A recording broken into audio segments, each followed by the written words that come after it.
What's going on, guys? It's the Austinator here, back again with another episode of Splash Talk, episode 12. We're reading more fanfiction today, as picked out by Sienna, aka CC Loves Fanfics, aka The Nerd Cave. You probably know her around my channel. Yeah, we're reading more fanfiction. Hopefully, it's good.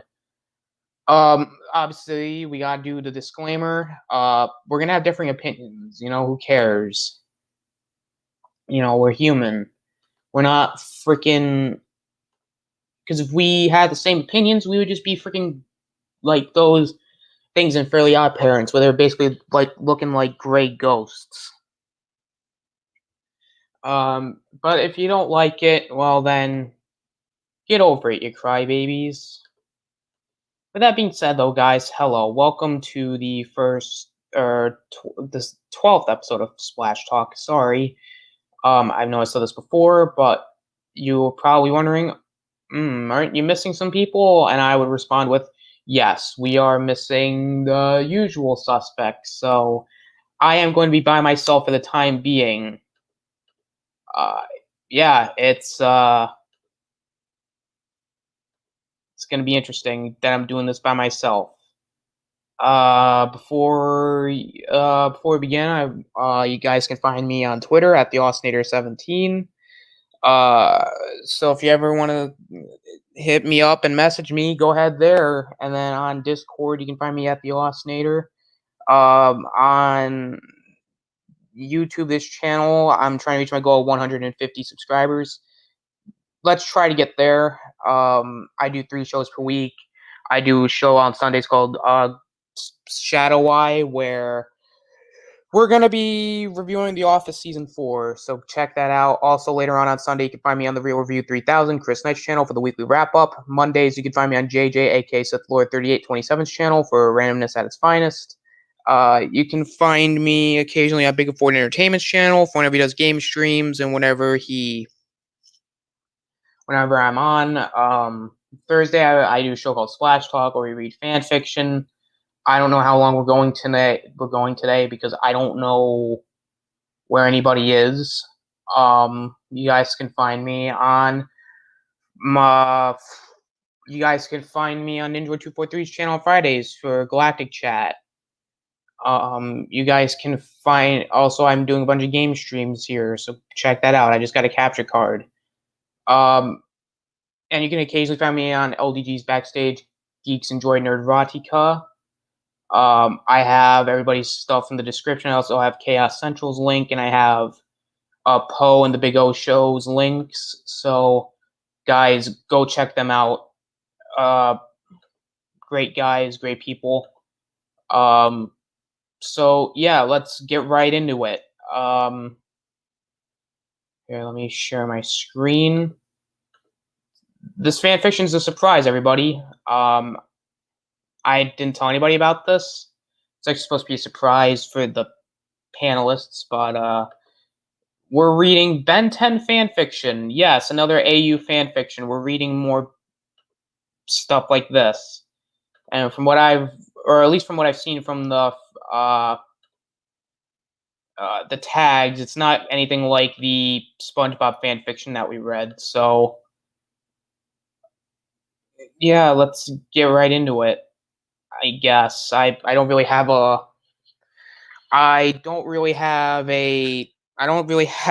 thing going into it. So, yeah, let's get into it. 10 chapters. Well, I hope it's good. Let's hope it's like the pirate fan fiction that I read 2 weeks ago. Let's see here. It's called The Prince's Mage. Mage. Or is it mage? No, it'd be mage. Mage. No, it'd be mage. Yeah, it's mage. By Giraffes Are Better Than You. Well, this story's insulting me already. Jeez. Man,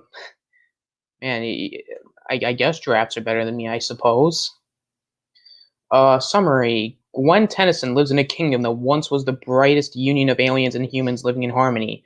Now the kingdom is split into two, cities throwing out aliens back into Undertown, and a war is stirring from the chaos of it all. The plumbers are trying to hold the kingdom together. An alien prince is assumed dead, but he's far from it, and not to mention the various alien hunters that are stealing plumber tech on top of it. Gwen lives with her brother Ken in a small human town, and she wants more than anything to get out. But at what cost? Okay, it sounds pretty good so far. I mean, it doesn't sound bad. Um, yeah, it sounds interesting. I'll give it that. Uh, yeah. Hang on, let me put stuff in the advertisement.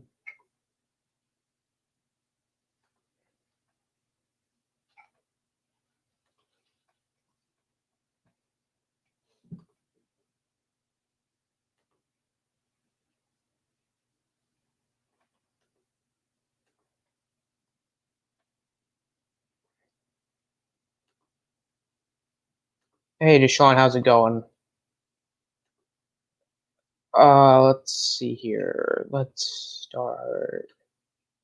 Chapter 1, Gwendolyn Tennyson's Terribly Mundane Life. Okay. Life for Gwen Tennyson was simple and easy. Her small town was only populated by humans. Everyone knew each other. Her brother was an engineer in town, and she kept to herself and minded the town's bookshop occasionally. That's how Gwen's life went, simple and easy.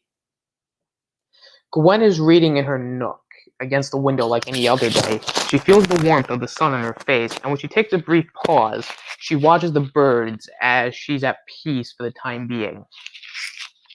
Her whirlwind of a brother changes that quickly. Ken barges in, arms flailing in his mushed-together speech he's saying as he pants. She can't understand a word if she's honest. Ken, she tries to interrupt him. I mean, really, Gwen. This is a once-in-a-lifetime opportunity. I would be stupid. Ken continues to talk, already far ahead of what Gwen can even comprehend his story is. Ken, I can't, she tries again. I have to go, right? That's the only logically solution. It's more logical solution, but it's not too bad so far, so I'll give it a pass. Ken keeps going, not even hearing his sister in excitement. Ken, please, I don't know what in the world you are talking about. Start over. Gwen finally raises her voice in annoyance, but with a hint of mirth. Ken finally stops pacing around and waving his hands, which he seems to be holding a flyer in. Oh, Gwen, it's the best thing to happen to me since, well, ever. Look. Ken hands over the flyer to Gwen in excitement. Gwen reads over it while still listening to her brother. The plumbers, you know, the ones who run our kingdom, are looking for new engineers. This is a once-in-a-lifetime chance. Gwen, I can make more money than before. We could live in the capital. Gwen nods her head as she listens to her brother. Ken, do you even know what the plumbers do? Gwen asks in all seriousness. Ken pauses in his excitement. No, but I don't really need to. He frowns, grabbing the flyer from Gwen. Don't you understand? They need an engineer, and I'm the best in this town. Gwen interrupts him. You're the only engineer in this town, Ken. She looks up to see his frown turn into a small glare. Sorry, continue. Thank you. Ken's sour face leaves once more, turning into a smile to taunt his sister. Gwen, it doesn't matter what they do. The plumbers live in the capital. Their base is at the old castle the royal family used to reside. They need an engineer, and I could be the one they need. We don't have to scrape by anymore if I go and I get this job. Gwen pauses and listens to what her brother is suggesting. He wasn't wrong. This really could provide for them, and they would be well off. Out of this small town. Okay, so what do you have to do? She asked him. Ken smiles at her and continues, I need to prepare some of my best work and bring it to the fair they're holding at the Capitol. Once at the fair, they'll interview me and ask me about my projects. He was already gathering some of the supplies and materials he stored in their house and not his workshop. She nods and picks her book back up to continue her reading. Sounds like you need to prepare some of your best inventions then, huh? She smiles softly. Ken grins and kisses Gwen on her forehead. I'll see you later. I'm going to my shop. Can you handle dinner? Gwen rolls her eyes. Yes, go. I can handle that. Just be here by sundown. You're the best. I love you, Ken said before leaving. Gwen continues to read her book until she had to leave her windowsill. Oh, we got Will in the house. Yes. Yes, it is, Will. It is indeed. It's, it is Ben 10 fanfiction. Overall, it's not too bad so far. I mean, it's readable. It's not like the freaking SpongeBob shit I read a week ago, but, you know, hey, it's not bad. If I could say so myself. Not too shabby. There was a little, grammar error, but overall, not too bad. I would rather read this over whatever the fuck I read two weeks ago. Shit. Sorry about that. Yeah, there's like a small little grammar error in the middle of that.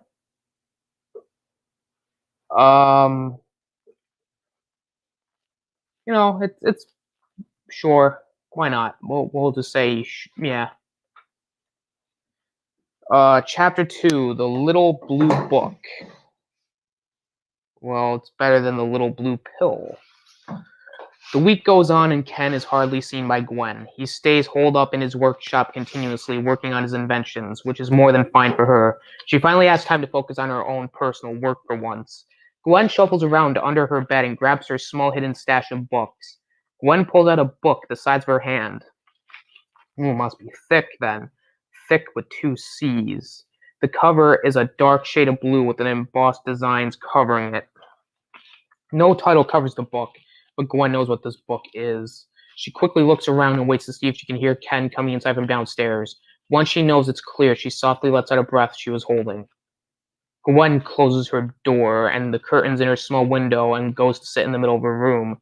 She takes a deep breath and focuses on her breathing. She lets herself feel the energy in the room and herself. She takes a deep breath before speaking clearly with intention. Illuminatus. Wait, holy shit, is Gwen with the Illuminati? Oh, fuck, no, we ain't doing this shit. I fucking knew it, the author is part of the Illuminati. Oh, we ain't, oh, hell no. Hell no, we ain't doing this shit. Gwen's hands begin to glow with the bright blue light. Gwen's face beams with excitement. I did it! I finally did it! Yes! Gwen holds her hands up and sees how she lights up her bedroom on her own. Gwen tries to focus the spell to only be in her right hand. With enough concentration, her left hand stops glowing.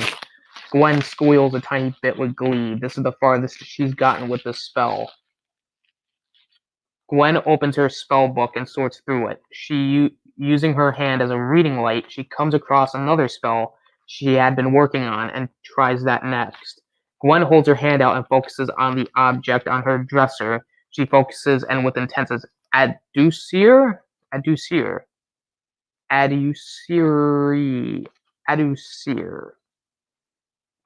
The small hairbrush levitates off her dresser and shakily floats toward her, enveloped in a blue light. The hairbrush makes it halfway to her before it clatters to the floor. Gwen sighs in disappointment before trying again. Again, not too bad. I mean, again, it's tolerable. I wouldn't say it's anything spectacular. It's meh, I guess. Not anything special or spectacular. It's some interesting stuff. You know, it's I don't know how to say it. It's like it's not horrible. I would say I would read it.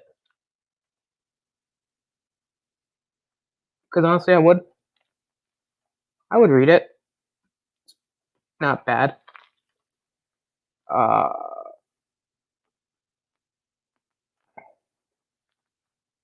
right, chapter 3.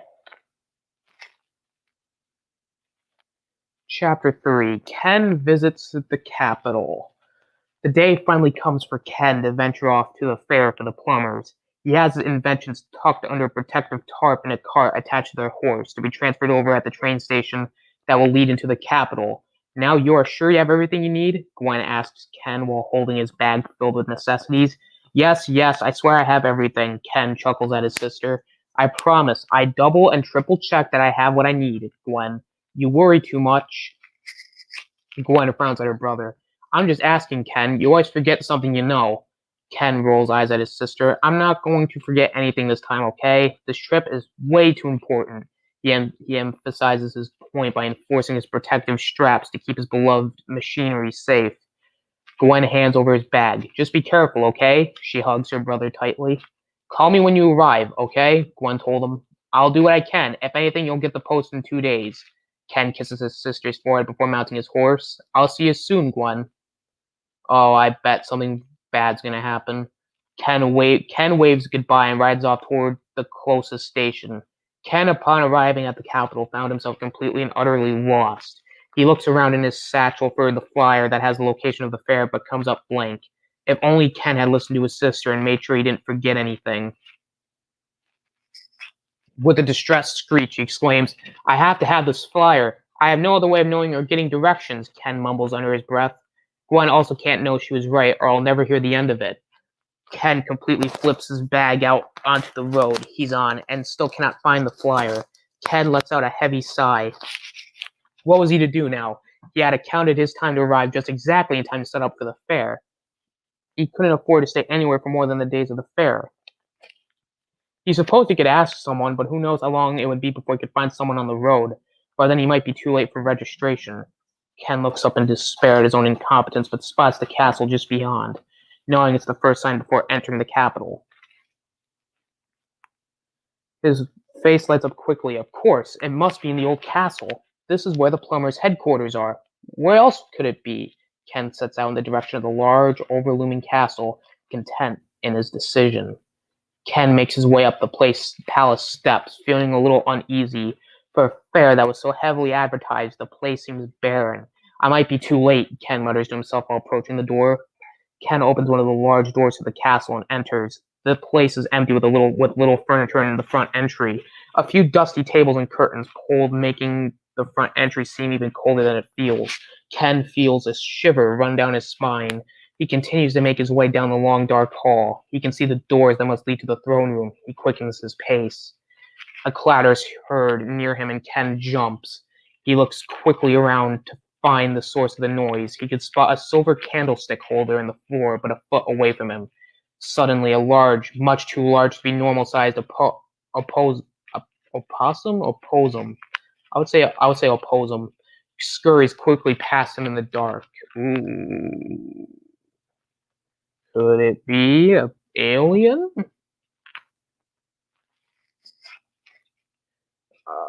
Ken, without holding back, bolts for the door that leads to the throne room. He pulls the doors open as hard as he can and flies into the room, slamming them shut behind him. Ken heaves and shuts his eyes tightly. He is almost certain that that wasn't opossum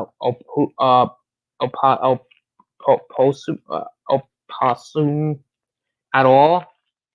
I guess that's what it is. He levels his breathing out and tries to grasp his bearings. When Ken finally opens his eyes, he doesn't know where to settle on first. The throne room is as large as one would expect a throne room to be. One large throne sits on the rise where it belongs, but it's covered in a cloak. Ken thinks it must be in respect to the young king who died. He looks around and notices the large windows that would light up the large room if the curtains were not pulled shut. Ken thinks that for the plumber's headquarters, this castle looks pretty bleak. Ken moves forward into the room, being overly cautious if the large creature in the entrance hall taught him anything. Ken can barely see evidence of plumbers being located from this building. In fact, it truly seems abandoned. The curtains are pulled tightly closed. There's an overlay of dust on almost everything, but not nearly as much as he would have thought for a building to be abandoned for 10 or so years. Overall, he was confused. Finally, Ken notices there are no signs of the plumber's fair being held here at all. Ken's face pales. He not only is lost, but has maybe lost any chance at a better job from his sister. Before he can even think even more on the matter, though, a large figure appears in the upper level in the shadows.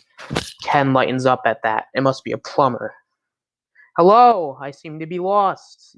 Or no, sorry, let me try that again. Haha. uh, hello? Hello? I seem to be lost.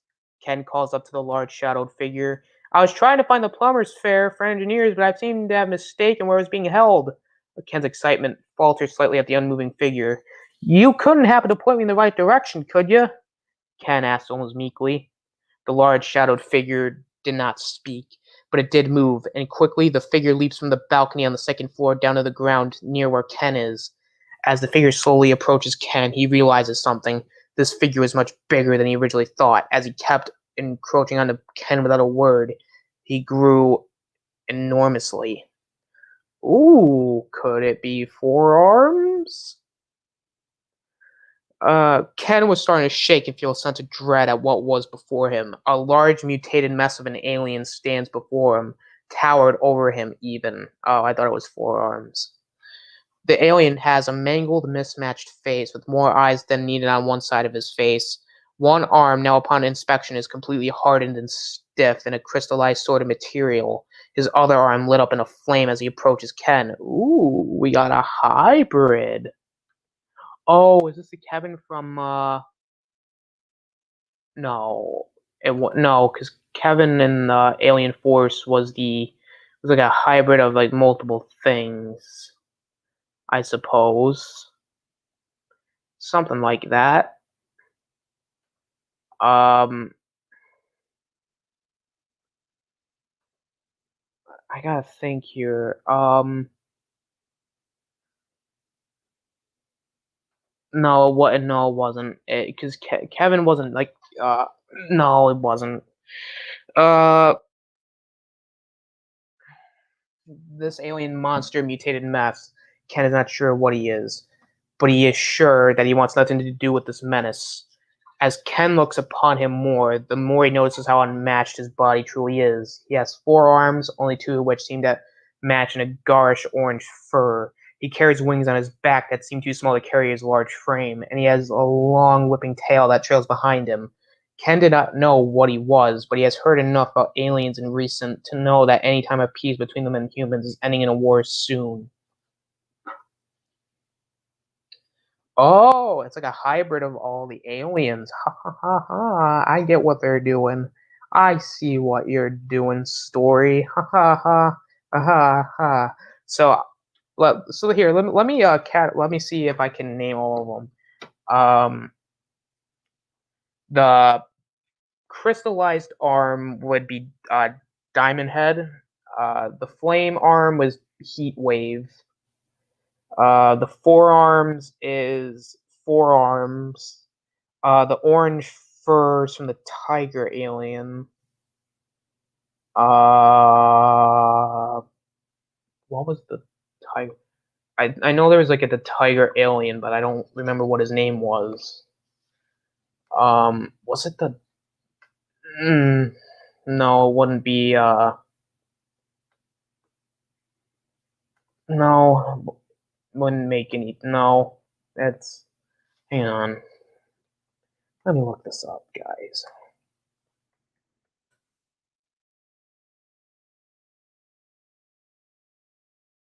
Tiger alien from then. What was his name? Wrath. Okay, Wrath. So Wrath, and then I believe one of them would be Big. No, it wouldn't be Chill because I'm trying to think. He had wings, but they weren't. Well, I guess in a way could, but with the whipping tail, would that be Humongousaur? Yeah, it would be Humongousaur. And the wings, I guess, could be Big Chill. Sure, why not? We'll go with that. Ken quickly starts backing up in fear and reaching around for his own weapon he carries.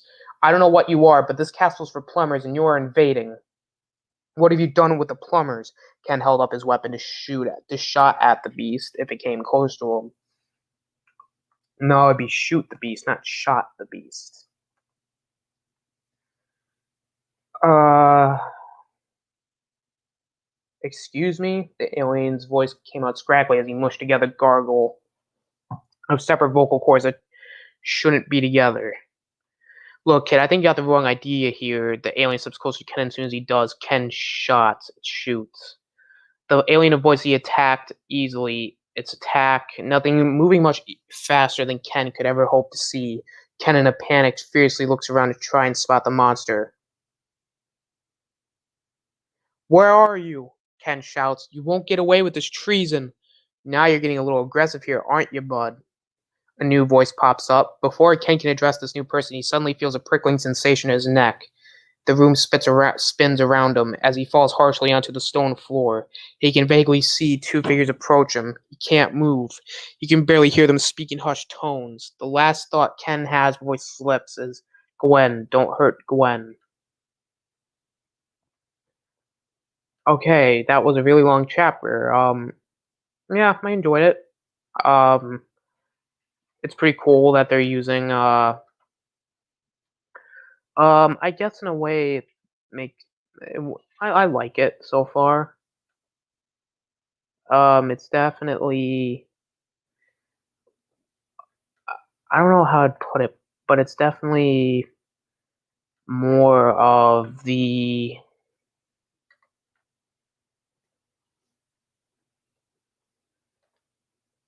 such and such.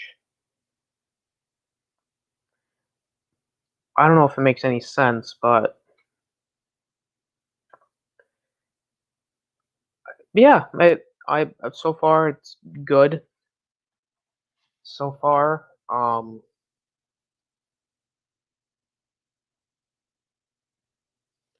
let's see here. Next chapter. There are some problems in terms of like the grammar and stuff, but that's not anything too bad. Give me a minute, guys. I apologize.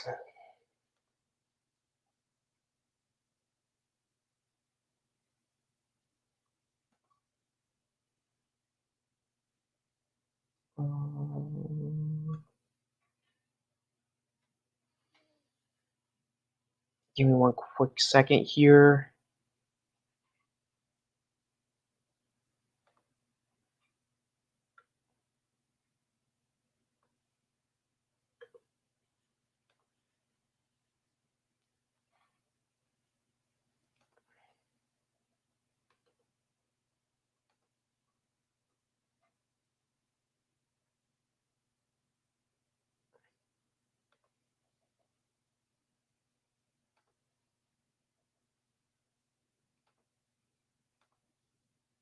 Sorry, guys. I'm trying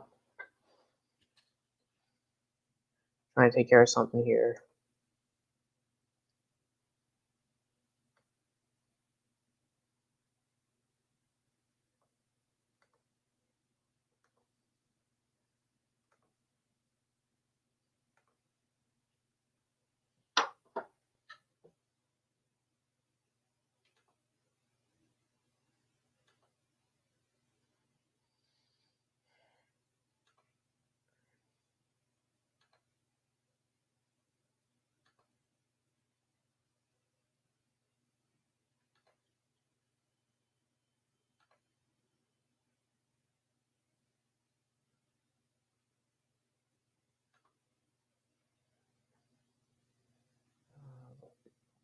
Well, looks like nope, that's not gonna work. Okay, it's fine.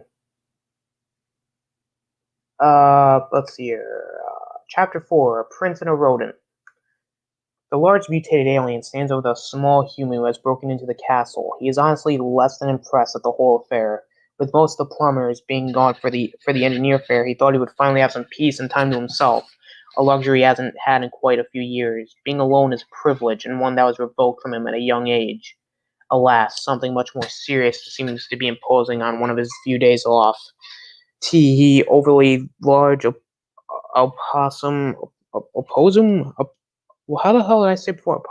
A possum-like creature Ken saw earlier leans over the human man, plucking his own needle from his neck. What a lunatic. What does he think coming in here and just attacking the first alien he sees? The rodent-like alien scoffs, poking the man. The larger one sighs and responds. You know how they are now. Think every alien is out to kill them. He lets out a gruff noise one might call a laugh. Can't blame this one, though. I do look grotesque. The mutated assortment of aliens lifts the limp man up with one of his Vulpamancer arms and stalks off.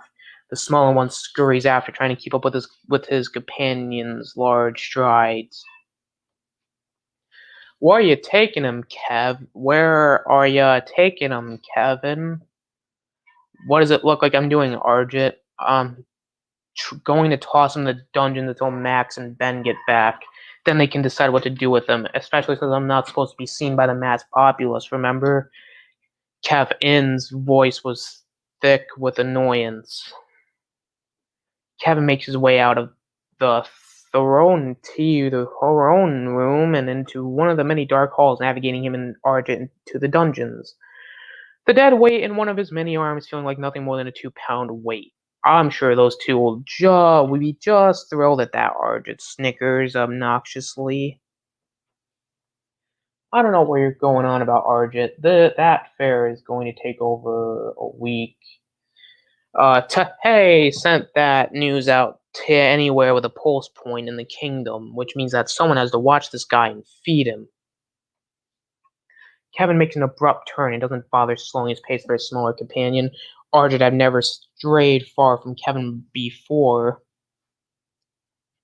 when it benefited him. If Arjit deemed something not worthy of his time, he'd slither off to the shadows like he'd always had before.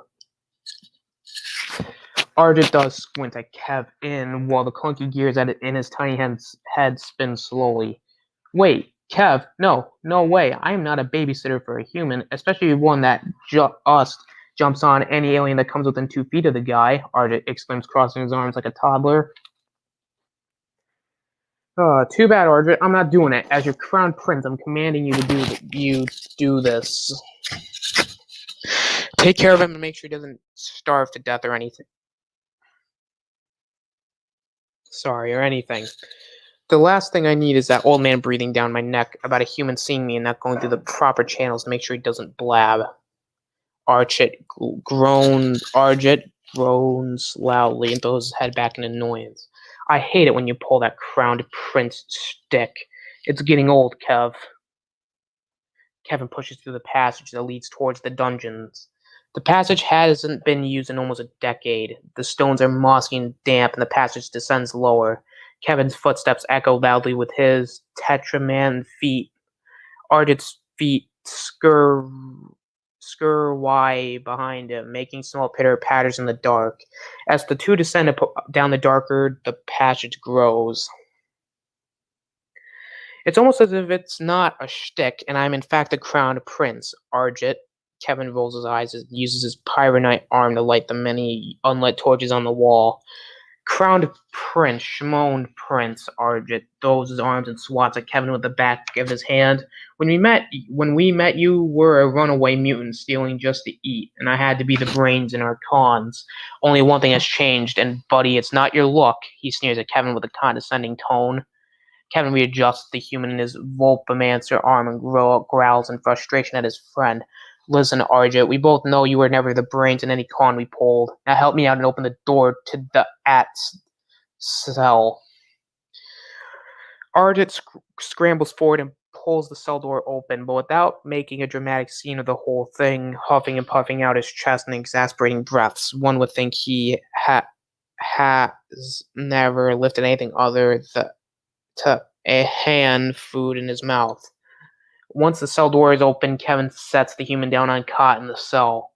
The cells have not been used in over a decade, so the moss growing on the wet stones is enough to know that these damp quarters should not be a permanent residence.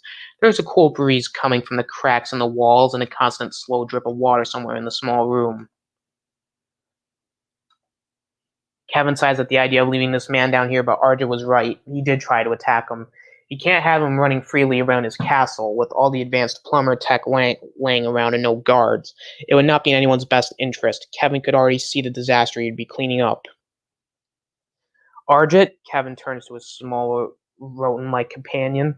You'll give him 3 warm meals a day with water. Make sure that old toilet works, too. And keep whatever heat you can down here. It's the last thing we need him getting sick. Max would never let me live that down. Kevin's voice is stern and threatening with the amalgamation of vocal cords working together. RJ is indifferent to the tone and rolls his eyes. Yeah.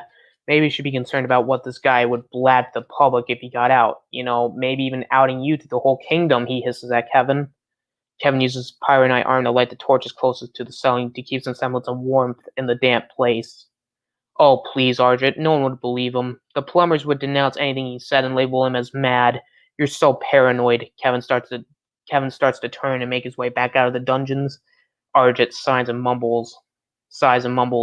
Maybe you should be more paranoid, especially considering the rumor of alien hunters running amok.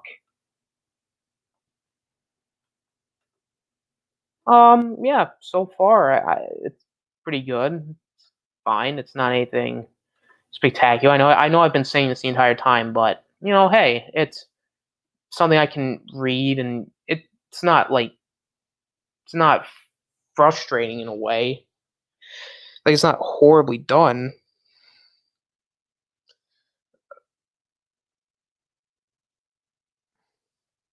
It's not too bad. I mean, it's fine. I mean, there are some grammar problems. It's okay. It's not bad. I would say it's enjoyable. I would read it over whatever the fuck I read beforehand any day of the week, but it's not bad. We're actually what chapter are we on? We're on chapter 5? Holy shit, we're like halfway done with this shit already. Damn. See, this is something pretty easy. So far, man, I enjoyed and sour missing this, guys. 5 chapters done. Or, well, we finished 4 chapters on the 5th chapter.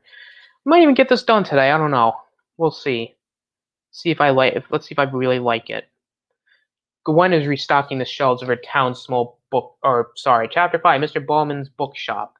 Gwen is restocking the shelves of her town's small bookshop, wondering what spell she wants to practice today, when her thoughts are interrupted by her boss.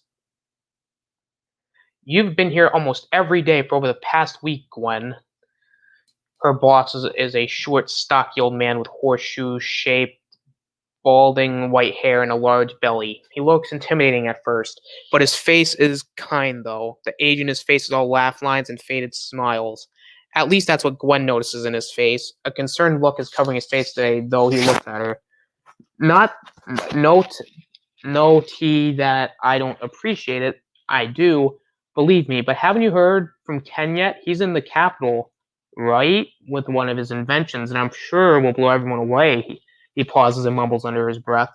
Quite literally or figuratively, who knows with that kid. Gwen sighs and rolls her eyes at her boss and lightly shoves his shoulders. I heard that. Anyway, Gwen is gathering a few more books to put away. Keeping her hands busy usually kept her mind at ease.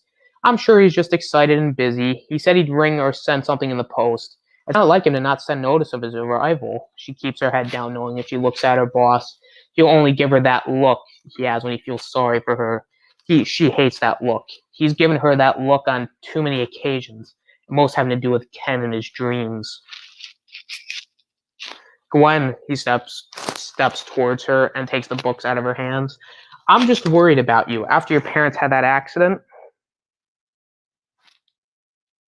Gwen visibly stiffens at that. It's just been you and Ken and all those inventions of his. Remember when he burned half of the barn down last winter? Gwen laughs at that and finally looks up at her boss. There it is. That look. She hates it. She feels like a small child when he looks at her like that. She grabs the books back from him, if not a little too harshly. Yes, and I also remember that his wood chopping machine helped fix the barn significantly faster, too. She responds easily. I believe in him, Mr. Ballman. I wish everyone else did, too.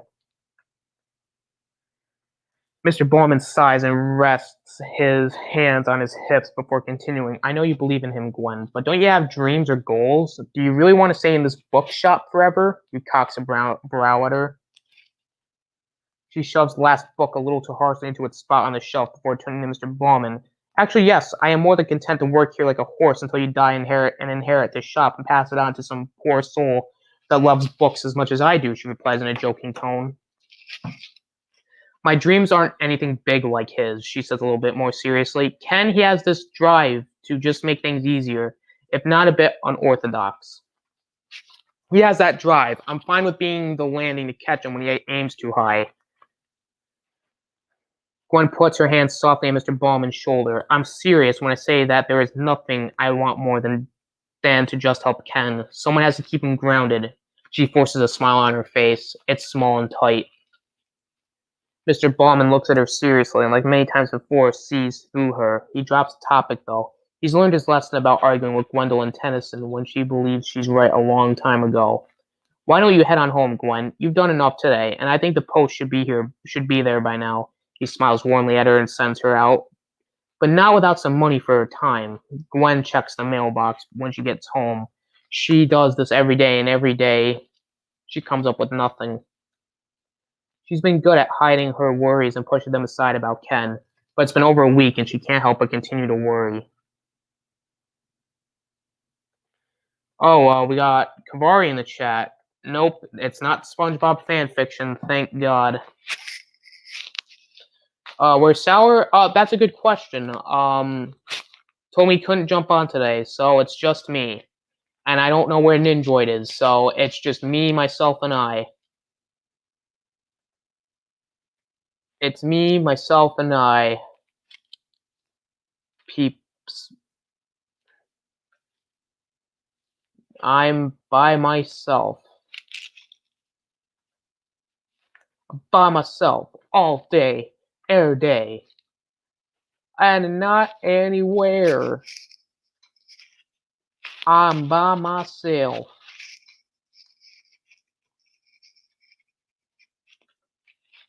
So, you know, it's whatever.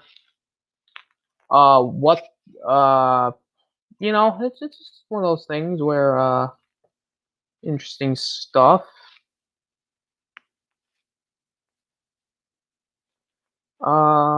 What's the title of this fan fiction? The title of this fan fiction is The Prince's Mage. Mage. Anywho, she's been good at hiding her worries and pushing them aside about Ken, but it's been over a week and she can't help but continue to worry. She would post for him or call, but he was insistent on finding a place to stay when he got there, not before he left. Again, not one of Ken's brightest moments as of late. Gwen sighs and shoves the mailbox closed with a loud clang. She walks inside her house knowing that she's going to focus on her spell work tonight to avoid any dreadful thoughts that have wormed their way into her brain. She was good at keeping busy. It eased her emotions to focus her brain on something other than her scatterbrained older brother. Gwen makes her way to her room and closes her curtains tightly. She pulls her money from Mr. Bauman out of her dress pocket and puts it on her bedside table. She'll put it away later. Right now, all she wants to do is pull out her book and focus hard on the new spells she's moved on to. The next morning, Gwen wakes up and rolls to the side of her bed. She sits up still drowsy with sleep in her eyes and stretches her arms high above. Adjure, she says with a yawn and holding her hand out toward her hair brush. With these, her hand glows blue, and so does the energy around her brush as it glides across the room and lands perfectly in her hand. Shoot. What the hell?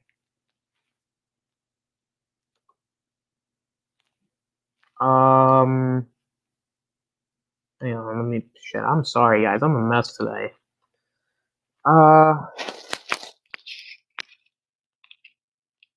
Gwen begins combing through her hair and throwing her long red hair into a ponytail before she gets dressed. Gwen's eyes slide over to her bedside table and notices the money she left there last night. Gwen goes to grab it to put it away, but pauses. This was more money than Mr. Bauman usually gives her, sustainably more money than he ever pays her after a single day.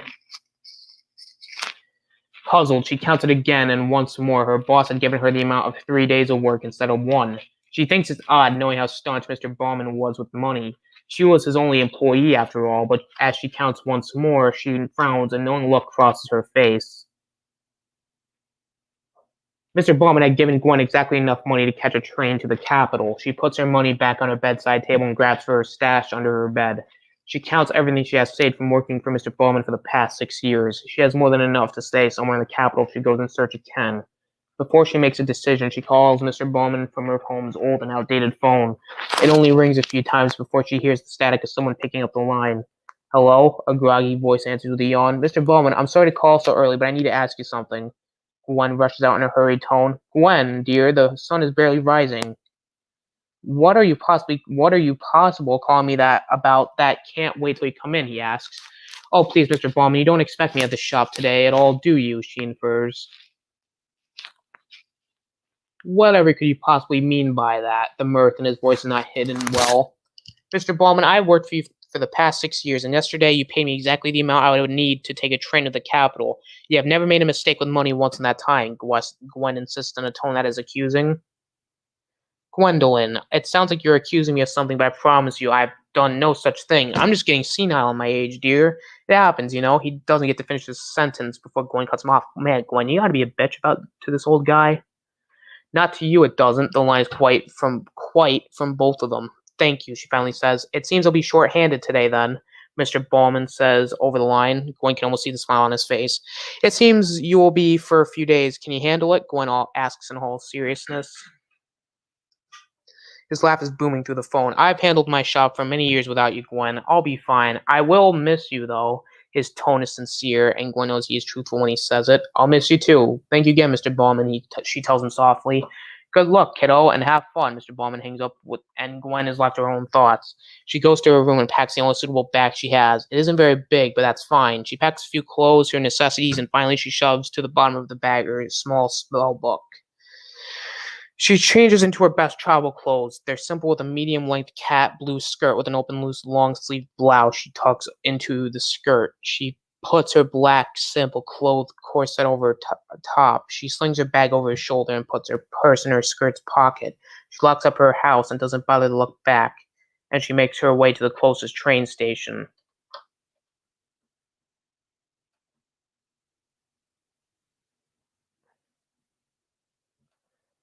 This fanfiction isn't spicy and funny as the others. Maybe I'm wrong. No, see, I think the reason why it's not funny, Kavari, is because it's not really a bad fan fiction. It's all right. It's not anything too spectacular, and it's not spicy because it's not like that SpongeBob fan fiction where it's like, I'm not even gonna get into it. Yeah, it's. Yeah, but it's fine though. I would rather have a pretty alright, fan fiction over a bad one any day. So, or something like that.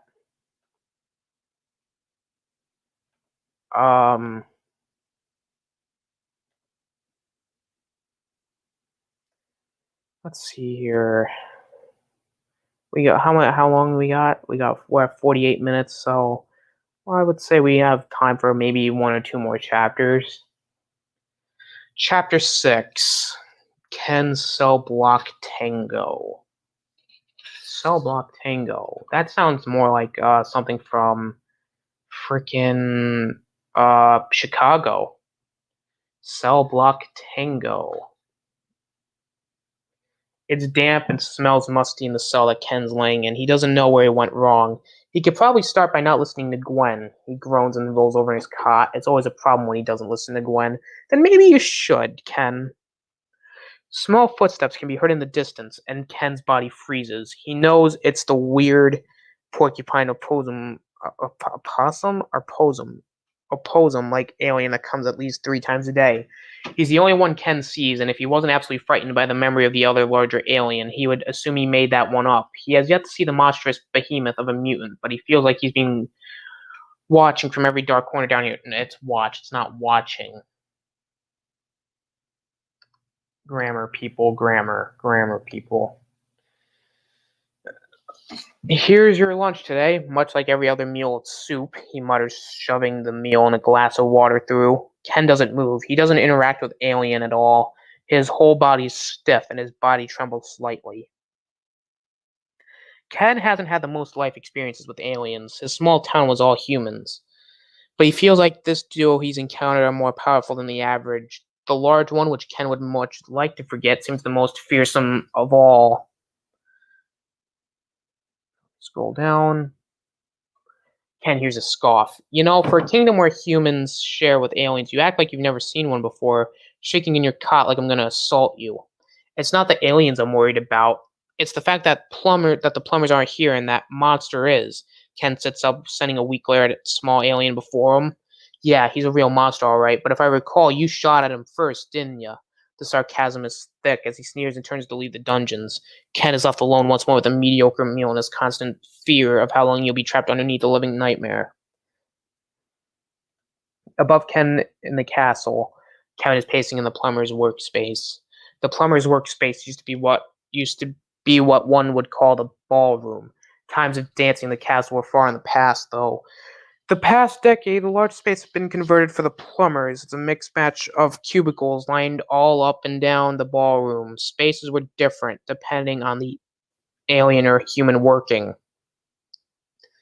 Work desks are covered in mountains of paperwork and alien technology, and many a blueprint for various projects, not to mention the countless open cases on various desks of aliens who have gone missing in the city as of late.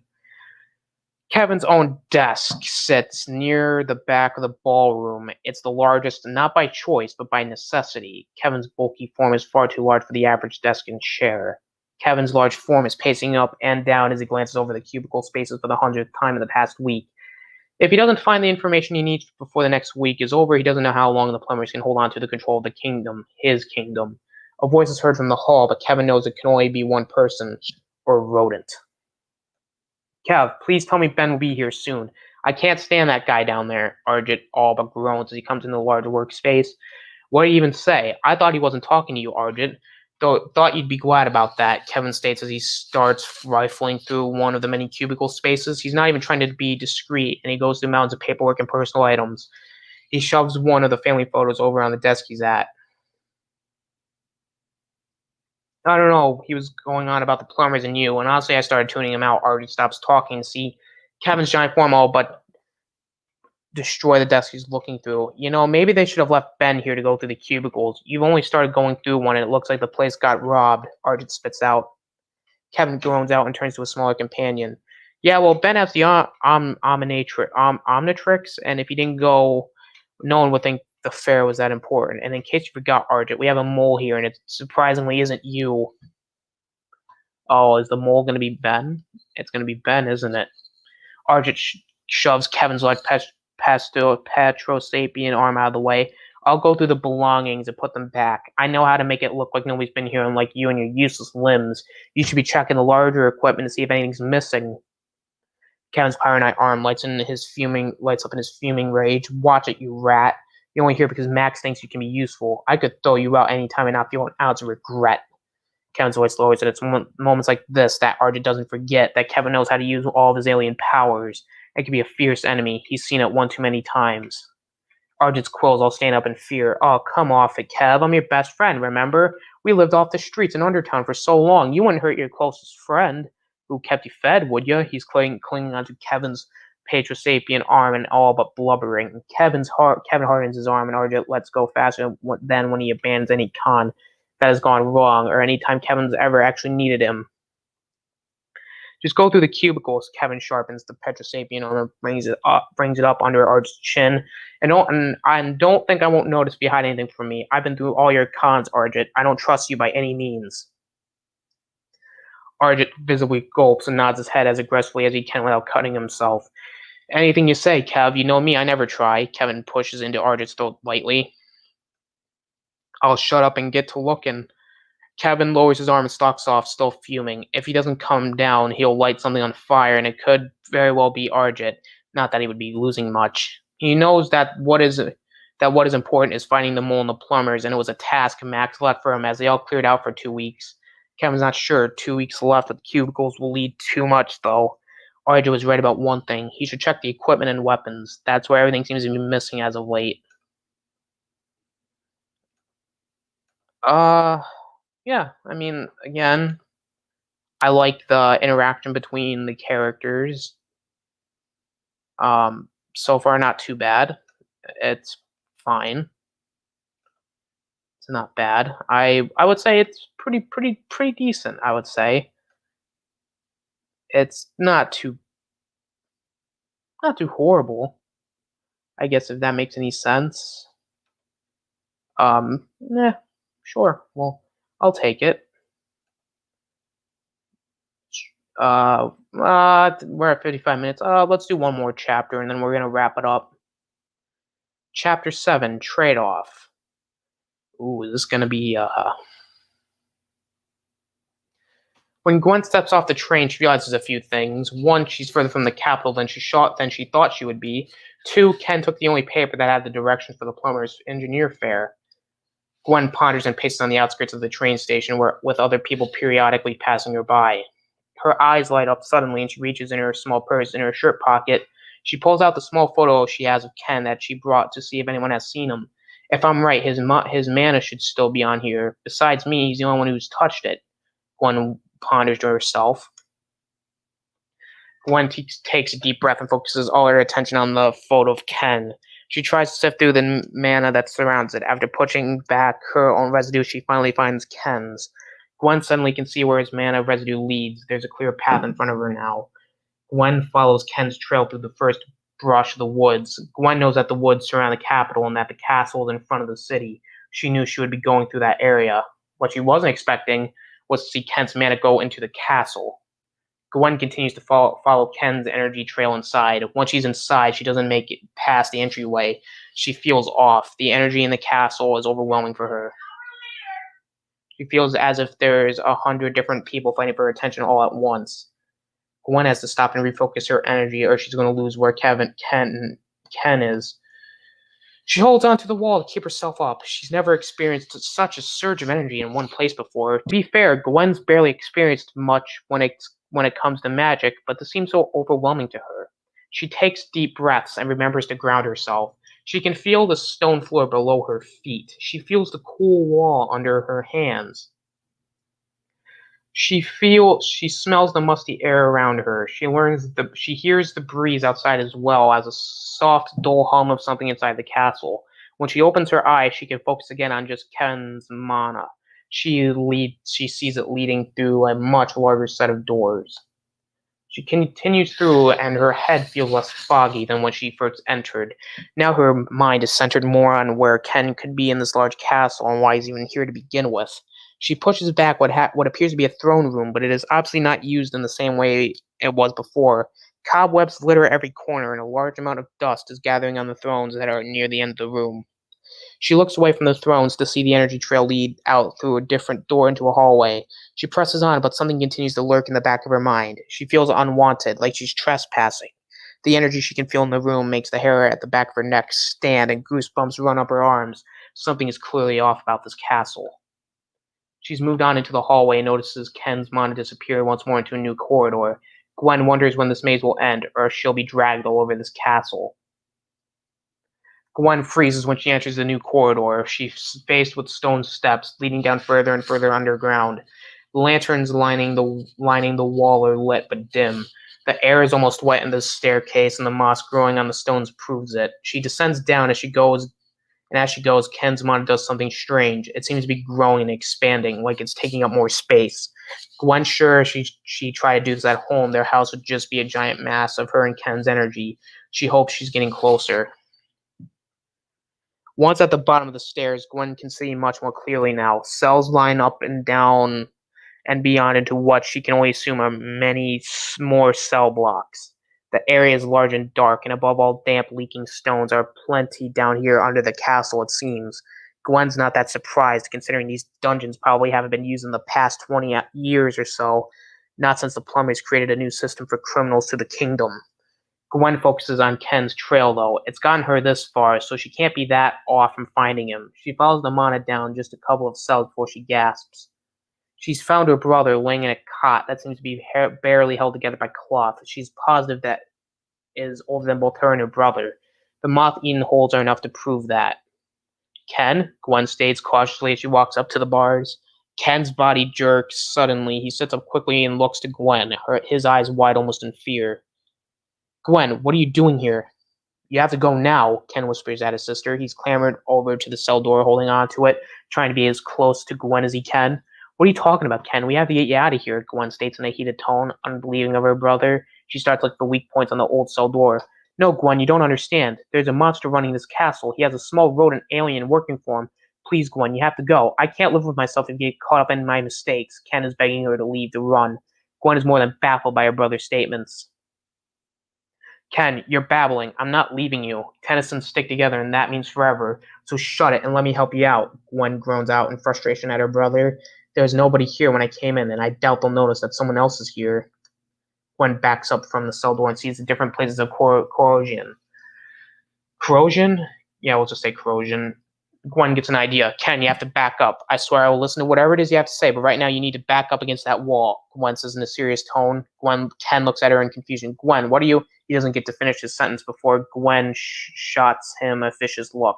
I said back up, Ken, unless you want to be blasted. Ken immediately backpedals far away from his sister. His face is still twisted in confusion. Gwen lifts her hands up and focuses all her energy. It's a new spell, and while in theory she knows what it should do in practice with as little experience that she has, she's unsure. Erratico, she states firmly. Her hands scorch blue and a small mana ball leaves her hands. It hits the cell door where she spotted the corrosion and a small explosion sets off. It knocks Gwen back a few feet to the floor, but the door is open and on the ground. Ken bolts up from where he was and grabs Gwen. Come on, we have to go now, or that little rodent will find us, especially after that noise. Ken's practically yelling as he helps her up. Gwen manages to balance herself again, but is holding her head in pain. She's unsure if it's from the kickback of the spell or how much energy that just took out of her. Gwen has her wrist locked tight in his hand, and he's all but dragging Gwen back up the stairs from where she entered. Once at the top of the stairs, the two siblings can hear footsteps coming toward them. They're heavy and loud, too. Ken panics and drags Gwen in the opposite direction where she has entered. The two are running down a hallway that neither of them knows where it leads, and they are hoping they can find an exit this way. Ken, let go of my wrist. I'm fine now, Gwen hisses at her brother. His death grip is starting to hurt, and the adrenaline running through Gwen is keeping her focused. Sorry, Gwen. Ken, let's go quickly. So, are we going to talk about what happened down there, or were you planning to keep that a secret from me? Ken whispers at his sister as they make another turn into a completely different hall. The footsteps seem to not have followed them, but they are not about to stop and find out. Now really isn't the time, Ken. We need to find a way out of this castle. It goes on for ages, Gwen responds, deflecting the question. Ken jerks into a different hall with Gwen following. It seems to be going back to the front of the castle. Gwendolyn, Tennyson. Ken looks firmly at his sister. Even with the dirt and grim on his face from a week of captivity, he still finds time to look disappointed at his sister. Ken, really, we don't have the time. Gwen tries to reason with her older brother, but his face just hardens. Ken, you're being absolutely ridiculous. I've been practicing magic, okay? Is that what you wanted to hear? It saved you, didn't it? Now, can we please just get out of this maze of a castle that you got lost in? Gwen's embarrassment and short temper raised her voice to be much louder than she intended. Both of the siblings stop and look at each other in silence, wanting to see if they've been heard. They think it's clear until a scamper can be heard ahead of them. Quick, we have to turn back, Ken whispers quietly and grabs Gwen's wrists. But as they turn back the way they came, they can hear the much larger footsteps from earlier. Ken freezes with Gwen's wrist in his hands. He doesn't know what to do. Gwen can feel the fear rippling off her brother in waves. He isn't sure what to do either, and she's pretty drained from the explosion from earlier. In the direction they're facing from around the corner comes the largest alien Gwen has ever seen. To be fair, she hasn't seen many, but this creature was by far one of the largest she's seen. She starts assessing the disfigurement of the alien before her. Unlike Ken, who never really bothered with learning that the other creatures they shared a kingdom with, Gwen had studied on different alien species, another hobby she had to do in secret. She can identify two of the arms as Vulpamancer and another as Pyronite, which is very confusing to her. The torso seems to be mainly Tetramand as well as the legs. That's about all she can assess before realizing her brother's grip on her is a little too tight. She turns to look at Ken and finds him shaking and frozen in a spot at the mismatched alien before them. A voice is heard behind them, and Gwen twitched slightly to see the much smaller rodent alien. See, Kev, I told you that guy couldn't have broken out by himself. His shrill voice directed toward the alien ahead of her.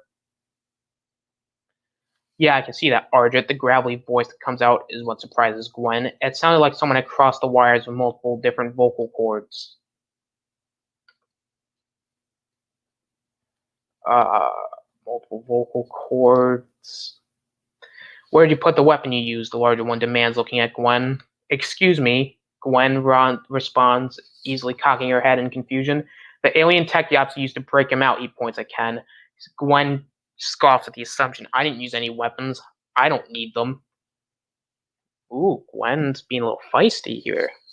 Ken's hands move to grip at Gwen's arm. Gwen, please just go before something happens, Ken whispers to his sister. He gently pushes Gwen behind him. What are you going on about? You used something to break him out, which, by the way, he is trespassing in, and now it seems so are you. The alien crosses all four of his arms over his chest. His patience is clearly wearing thin by how tight his jaw is clenched. The smaller one, Argent, she remembers, snickers. Gwen realized that if she doesn't do something quick, her and Ken are going to be thrown back into those dungeons. Gwen can still see the slight shake in Ken's body and comes up with a plan. I used magic, she states boldly, stepping towards the large mixture of an alien. Gwen, her brother hisses at her, but she cuts him off. I didn't know he was trespassing. He's been gone for over a week, and I used my magic to find him here, Gwen continues. Oh, please. Argent's voice breaks through. He comes closer to Ken and Gwen, eyeing her up. Kevin, she has to be lying. It's been centuries since a human can manipulate anything like mana. She has to be hiding a weapon or she's a decoy. Argent, shut up. Kevin roars at him. Man, you gotta be an asshole. I mean, come on, Kevin. You didn't gotta be rude. Come on, man. You didn't gotta be rude like that. She has to be hiding a weapon or she's a decoy. Argent, shut up. Kevin roars at him. His vocals shake the hall there, and suddenly Gwen is quite fearful of the beast before her. Show me, Kevin says to Gwen, much calmer. Excuse me? She asks, confused. Kevin scoffs at her before continuing. I said, show me. Argent's right. It has been over a century since a human could manipulate mana, so show me. If you can produce it, I'll let him go, Kevin states firmly. Ken moves in front of Gwen, holding her should to make her look at him. Gwen, no, you can't. He's going to use you, and I'll never see you again. Please. Ken's voice is breaking a rush to get out everything he wants to say to his sister. Ken, it's fine. Gwen's voice is soft, reassuring. I'm going to be fine, Ken, but you have to go out into the world. You create and make things, Ken, and they're useful. Gwen almost laughs. God, you have goals you want to achieve. Do it. Live your life. I'll be fine. Gwen pushes her brother aside. Ken's voice gets caught up by Gwen's casting. Illuminatus. Gwen holds her right up as it glows a bright blue, illuminating more of the dark hallway they were in. Argent, send him on his way, Kevin states clearly, his eyes never leaving Gwen's hands. But Kev, what about Ma? Argent begins. I said, send him out, Argent. Kevin growls at his companion. Argent groans but agrees, grabbing Ken easily. Wait, no, please. That's my baby sister. You can't take her. Please, I can. Ken's wails are cut off by Argent, pricking him once more with one of his quills. Gwen drops her hand and her spell disappears as she looks at Ken collapsing on the ground. It's fine. He's just knocked out. He'll come to later, Kevin says to Gwen in a forced, soft tone. Argent, I'll take him out. You'll just drag his body around. Take her to an empty corridor, and don't let her leave your sight, Kevin bells out and walks over to Ken. He lifts him easily and tosses him under one of the Vulpamancer arms. That I can do. Come on, Red. I'll show you to your new digs. Argent says, grabbing for Gwen's free hand. Gwen lets the small alien lead her away, but she watches Kevin carry her brother until he turns a corner and vanishes from her sight. Gwen realizes that she's alone now. She's given her brother freedom, but at the cost of her own. She doesn't know how to feel, really. She just lets Argent lead her as he babbles directions of random places in the castle to her. She's not listening. Her head's getting foggy from the use of her powers, so consistently back to back. She's honest. She just wants to go to bed right now. That's it. She thinks she'll go to bed, and when she wakes up, she realizes this is just a silly dream. She went to bed reading again. That has to be what's happening. Yes, when she wakes, this will all just be part of some weird story she was reading before bed. If she were honest, she would know she would never read a tale such as this. For right now, everything seems to be going wrong. Again, solid. Overall, I'd say the fanfiction was solid. There were grammar mistakes. I would say there was just a lot of them, but I'm sorry this stream wasn't as funny as the other ones. I apologize.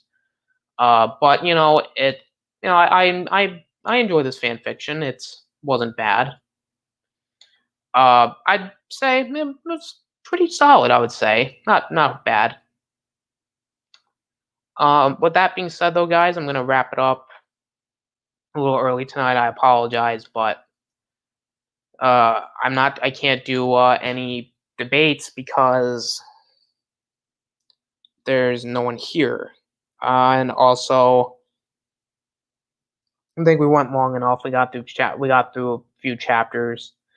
How many chapters did we finish here? What chapter would I be on right now? Hang on, let me check. We would be on chapter 8. So we got done 7 chapters today. I gotta tell you, I mean, not a bad night. I would say we got, and overall it's pretty good, pretty average. But yeah, I think that about does it, guys. Yeah, everybody's links are in the description, so go check them out. Maybe I'll do a game stream tomorrow. So yeah, that about does it, guys. So thank you guys for watching. This is the Austinator signing out. See you later, guys.